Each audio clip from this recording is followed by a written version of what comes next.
Right, okay, good morning everybody. This is my ball review for the new ball, which is the Outlaw ball. Power 4, side spin 3, wind resistance 5, needle over power +1. So in my opinion, it's a killer ball. Very, very good ball, going to be very, very useful. Similar balls in the past have been the open ball and the 4th anniversary ball, which have both had +2 OP needle and 1 side spin. So the +1 OP is a little bit of a downer. +2 would have been better because that +1 is really difficult to sort of control your max OP shots, similar to the koi ball and the other P5 balls. You really do want +2 or +3 for the OP shots, but that's not what I will be using this one for. What I will be using this ball for is the likes of this hole, which we saw a couple of weeks ago in the mini. You'll see this hole, I felt that the best position was P4 maximum. So with this particular play, we actually played with a wind 4 ball, because I mean I could have used a wind 5 ball, but a wind 4 ball was more readily available. There's been a lot of P4 wind 4 balls, but there hasn't been any P4 wind 5 balls for a long time. So for that reason, we didn't use the wind 5 ball on this particular hole. We just went with the wind 4 ball.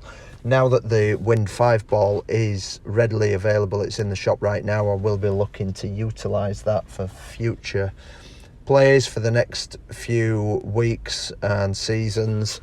That's what I tend to do, is if a ball's not been released for a long time, like the owl ball, you know, I'm trying to look away from the owl ball and look more towards the outlaw ball now, and the palm ball and that kind of thing.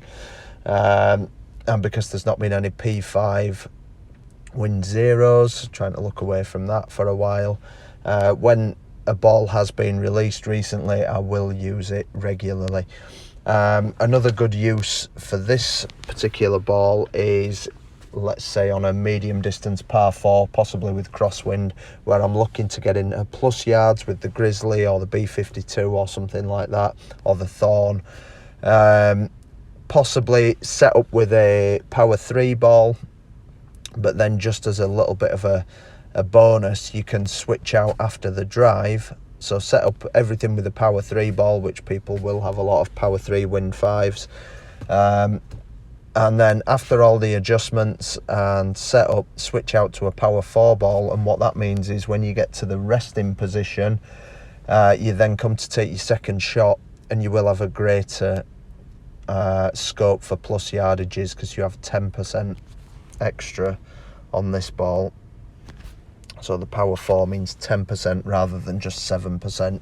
So on a 90% shot, plus 7% is 96.3, I believe.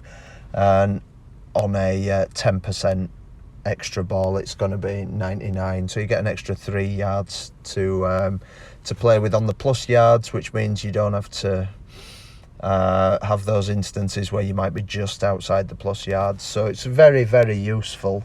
Par 3s, par 4s and par 5s, I will be using this one. So I would suggest, if you spend a lot on the game, I think it's worth getting a reasonable pack on this, possibly the 80 ball pack. If you buy ball packs few and far between, I would suggest one of the small ball packs on this. It's good to have in your inventory. On a shot like this one, you can see that this was tailwind. If you look at the wind arrow there, this was tailwind. So after you've adjusted, you can switch out to a power 3 ball. On this one, you could have used a Centurion or a Kingslayer. But if we are using a wind 5 ball, then you could switch out afterwards to a wind 5 P3 ball on a hole like that. But just gives you a little bit more versatility, less messing about and swapping balls and everything if you do have these balls in your inventory. So my advice for this particular ball is go buy yourself some if you don't mind spending money on the game.